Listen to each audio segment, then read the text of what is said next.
Hi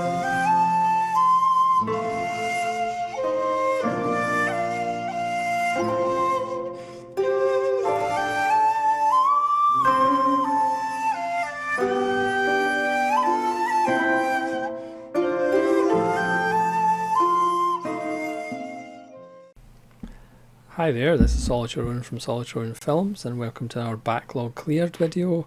Today I'm just going to go through my Vinegar Syndrome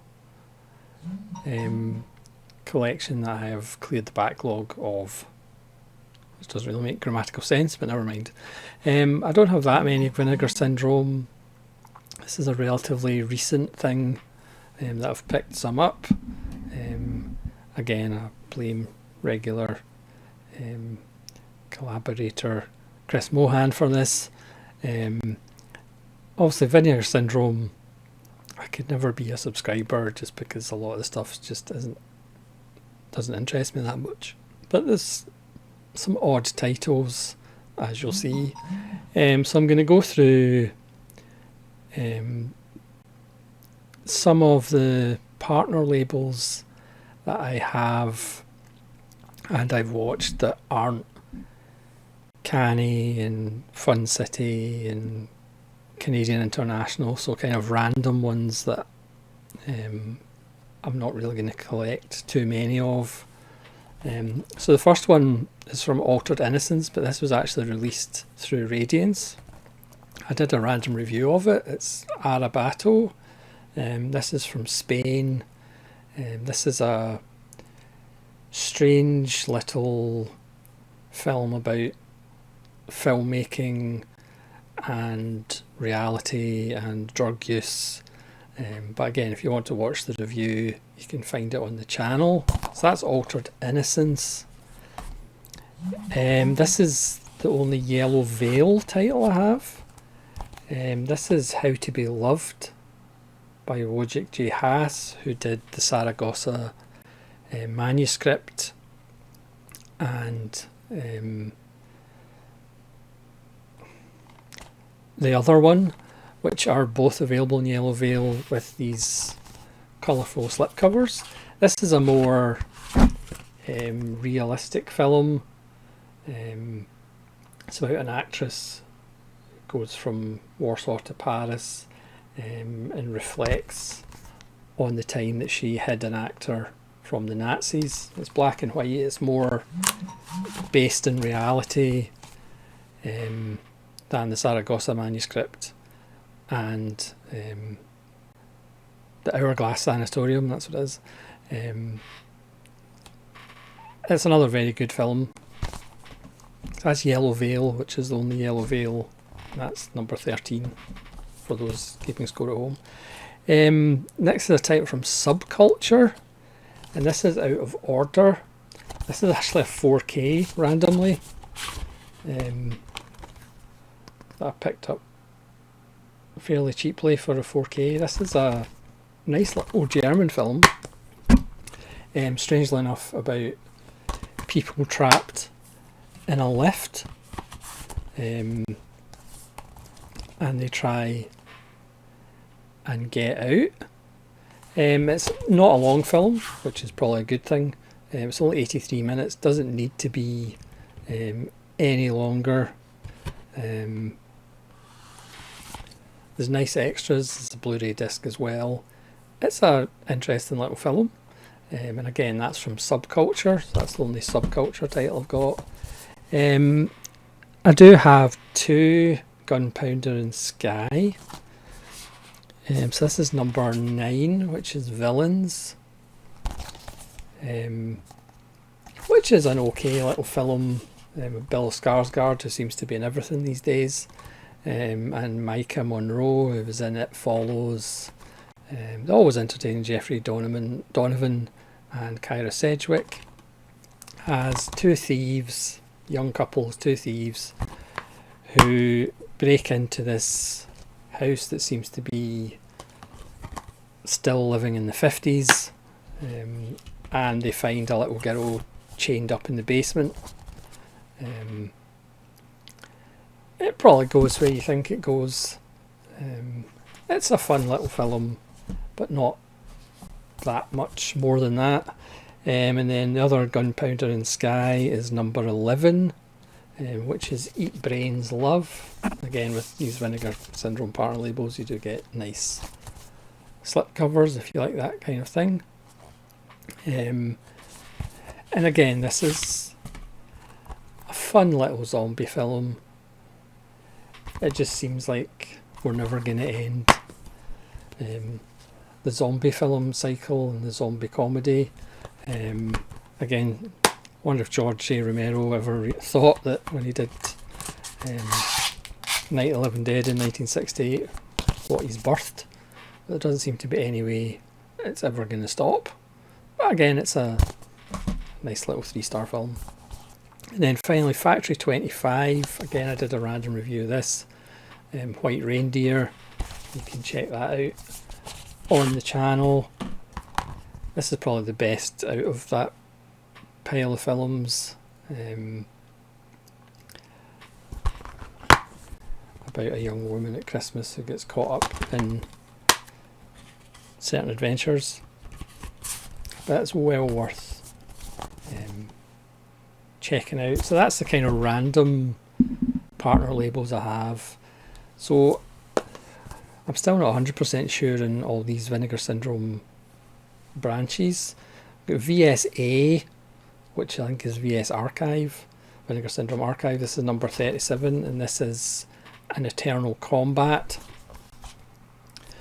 And again, these VSA ones seem to have just a pen written 5,000. This is 371 out of 5,000.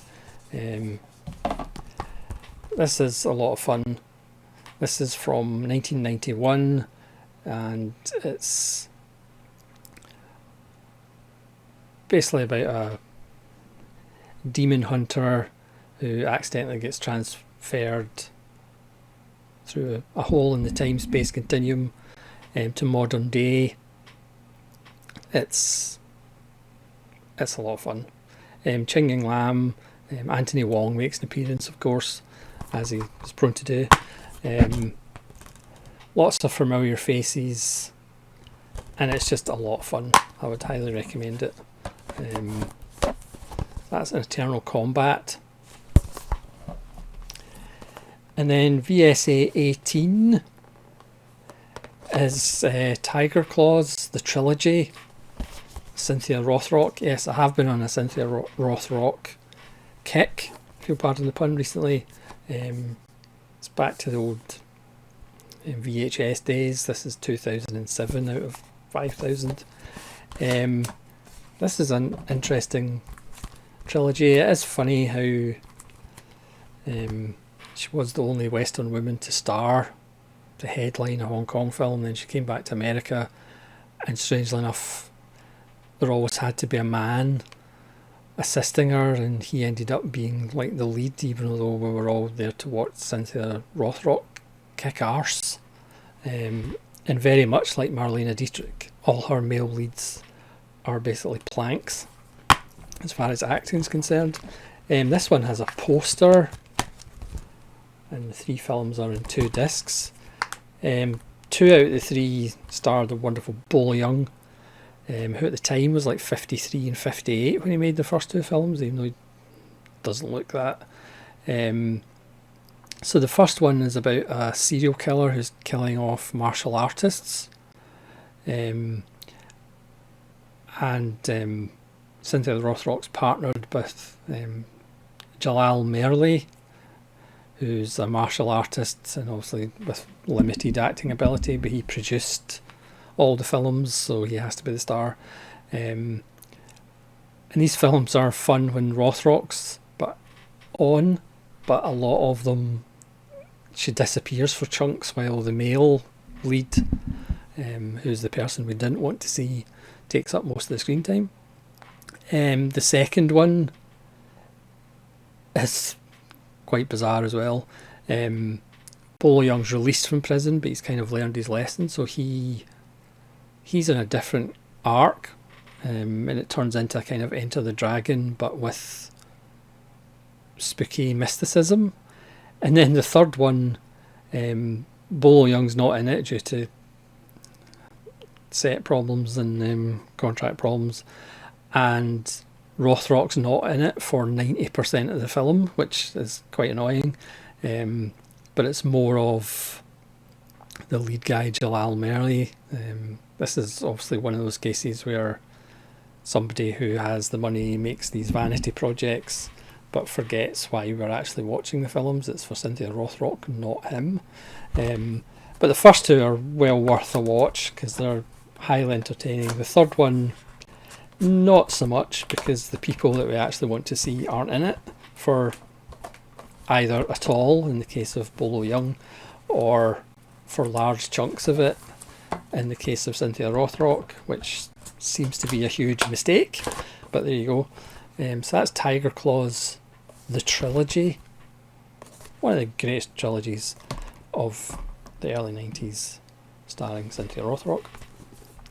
And then a VSU, which is one of their 4K lines that they do special things with, Walter Hill's Southern Comfort, which is in this beautiful box set. It's gorgeous artwork. The 4K is rather nice as well. Again, you get a separate slipcover. There's new extras. You get a book as well. It's just a wonderful film. Walter Hill said it's not a Vietnam allegory in any way, shape or form. Yeah. And then a VSL. Not sure what VSL is. Again, another film that I did a random review of. This is The Brilliant Sex Mission, which by the covers, it's not what you think. It's actually a Polish comedy, one of the most popular Polish comedies of all time in Poland, starring the wonderful Jersey Whirl, as always. There's lots of people you probably recognise from Szysłowski and from Backlog. This is about two scientists, or two volunteers, who volunteer to be cryogenically frozen and then wake up in 3 years' time. Unfortunately, they wake up somewhat later than that, and the world is run by women. Men are extinct. It's a lot of fun. It's a wonderful satire. Yeah, go watch the review. Don't want to say too much else. And then we'll get on to the actual Vinegar Syndrome titles. This was the first Vinegar Syndrome title I ever bought for obvious reasons. This is number 353, and this is All American Murder with Christopher Walken. At his most Christopher Walken-esque. This isn't necessarily a great film, but it's prime Walken, as he plays a cop who's brazen as hell, trying to get to the bottom, obviously, of these murders. That what's his face always seems to be there or thereabouts. It's a lot of fun, but obviously it's better if you're a Walken fan. But that's just general life advice. Number 365, again I did a random review of. This is Norman Mailer directed Tough Guys Don't Dance, and written. This is a bizarre film. Isabella Rossellini, Ryan O'Neill, Wings Hauser, in one of the most outrageous performances you'll ever see. Some people call it utter trash. Other people, like myself, really liked it, even though it's completely odd. Line readings from Mars, some dialogue from Mars as well, but for some reason it kind of works, but you have to be in the right mood for it. Vinegar Syndrome 403 is a double bill of Hot Snake and Guns and Guts. These are two fun Mexican spaghetti westerns from 1976 and 1974. Nothing special, but well worth a watch if you like your spaghetti westerns. but nothing particularly genre bending or defying. Number 422, Without a Slipcover, Heavens to Murgatroyd. It's Made in Hong Kong Volume 1, and yes, these are more Anthony Wong's Category 3 films. I'm assuming they're Category 3, yes, I think they were. The Demon's Baby, Erotic Nightmare, and The Deadly Camp, which are all of a certain quality, but they're all fairly barking. The Demon's Baby from 1993 is 86 minutes. Legend has it, many years ago, 5 evil spirits were trapped inside ornate jars and sealed in the mountains to protect humanity from destruction. However, when a power-hungry ruler searching for treasure raids the secret chamber that houses these jars, he brings them home to his 5 wives along with other riches he uncovers. Unaware of the power contained in these jars, things take an unexpected turn when the jars are accidentally opened and the ruler's 5 wives all become impregnated with evil fetuses, hungry for human flesh.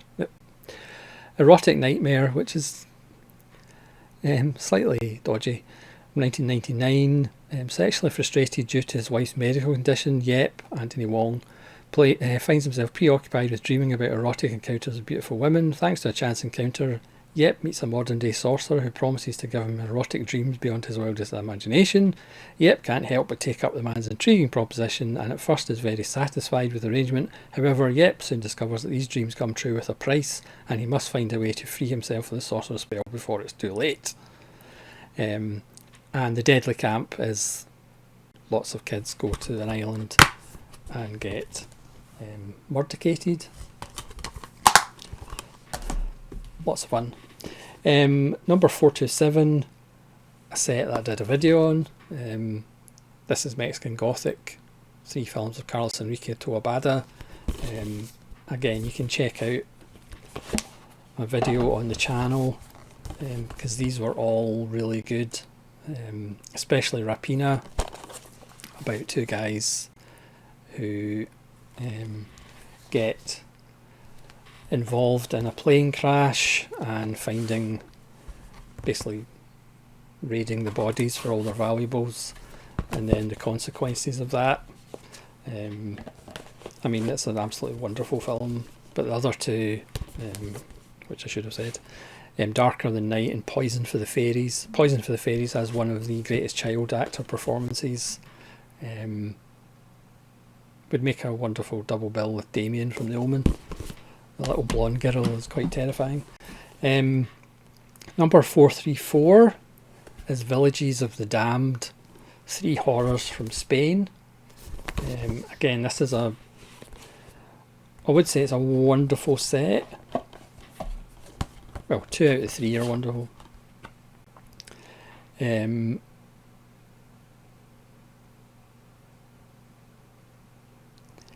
so Beatrice is a beautiful little film about a strange friar, a witch's curse, and a young nubile girl who's affected by the curse. The Forest of the Wolf is fantastic as well, from 1970, which follows this peddler who goes back and forward from towns, sending bringing messages and selling goods. But he does have a habit of attacking and killing people. It's based on a true story, and he may or may not be a werewolf. That's probably the highlight of the package. And then, unfortunately, the worst one by a long shot is The Sky is Falling. The Sky is Falling from 1975. Bizarrely starring Dennis Hopper. Also, this is 1975 Dennis Hopper, so this was before Apocalypse Now, obviously. Co-stars Carol Baker. It's about murders in a coastal town in Spain, but all the characters are awful and drug-addled. Carol Baker's horrendous as a faded movie star. Strangely enough, Dennis Hopper plays somebody who's out of his mind on drugs. But the other 2 are well worth checking out, especially The Forest of the Wolf. Villages of the Damned or Villages of the Drug-Addled. Again, I said I was in a Rothrock. This is Undefeatable, which has to be seen to be believed. Rothrock's brilliant as always, but these two chumps as the lead and the villain, I mean, you can see there the performance by the guy who's playing the villain is just quite ridiculous. And even more ridiculous is the fact this is a 4K. I mean, Vinegar Syndrome has announced they're going to do China O'Brien 1 and 2 in 4K, just as Eureka have announced they're doing China O'Brien 1 and 2 in 4K.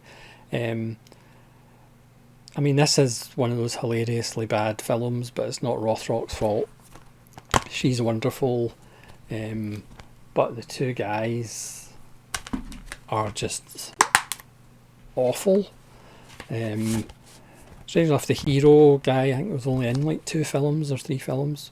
Sad, I think they're all Cynthia Rothrock films. And the villain is just... Talk about performances that are a little bit whack. Number 446 is Arnold. We get back to a grounded, sensible film. This stars Stella Stevens as a woman who marries a corpse. And it also stars Roddy McDowall, Farley Granger, Elsa Lancaster. I almost did a video on it because it is just so much fun.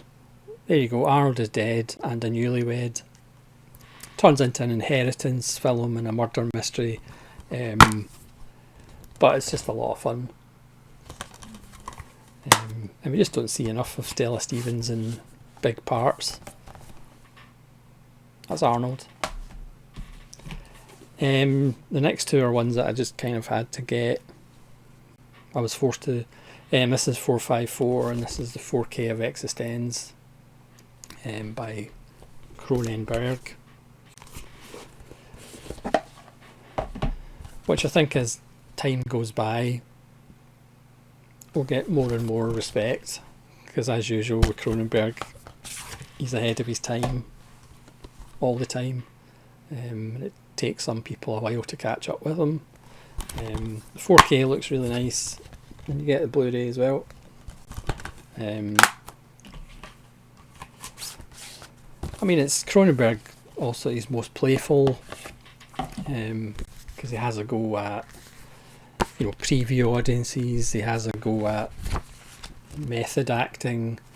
You know, there's a wonderful moment where Ian Holm, who has an accent for most of the film, talks about whether was his accent alright. It's Cronenberg at his most playful, and it's rather wonderful. And then I said I wasn't going to get this, but I got it anyway. This is Phase 4 on 4K. One of the few films that actually give me full-blown willies. This is Saul Bass's only directorial film. You can kind of see why. It was never destined to be successful. It's a film about ants after all, but not giant killer ants. Small plotting ants. With Michael Murphy and Nigel Davenport. This is a 3-disc, 4K and 2 Blu-rays. You get 2 cuts of the film. I won't be moving off my 101 Black Label, because that has short films by Bass as well. You get a booklet too. Again, it's not a film I watch very often. I did watch the 4K when I got it, but it's one of the few films that does give me full-blown willies, and you don't want full-blown willies. And then finally, another one that was released along with Phase 4, it's 461, and this is Spanish Bloodbath, which is 3 more Spanish horrors or giallos. Again, I would say all 3 of these are solid. I wouldn't go ape crazy in all 4 for any of them. Night of the Skulls of Jess Franco, and again that's an inheritance and a murder mystery, which is fine. Violent Bloodbath or Penalty of Death. It's a fun little film starring Fernando Rey, of all people. as a judge who's on holiday and discovers a crime scene that is strangely familiar to a crime scene of somebody he sent to death. I won't say any more than that, but it's an interesting little film. And then The Fish with the Eyes of Gold, which is obviously going for the Giallo titles,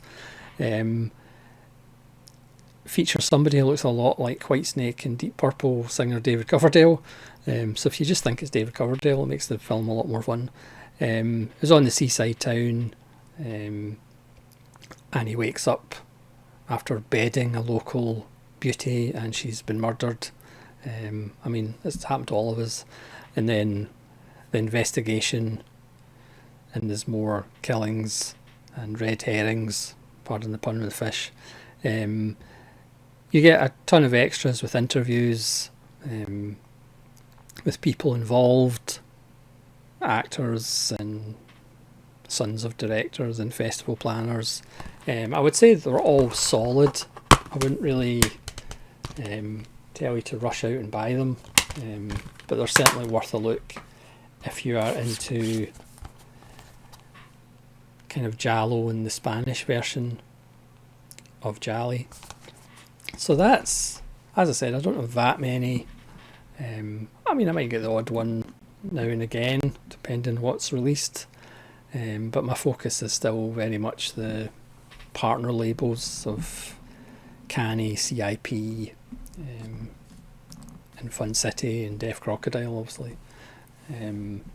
So thanks so much for watching. Please let me know what Vinegar Syndrome titles you have and which ones you'd recommend.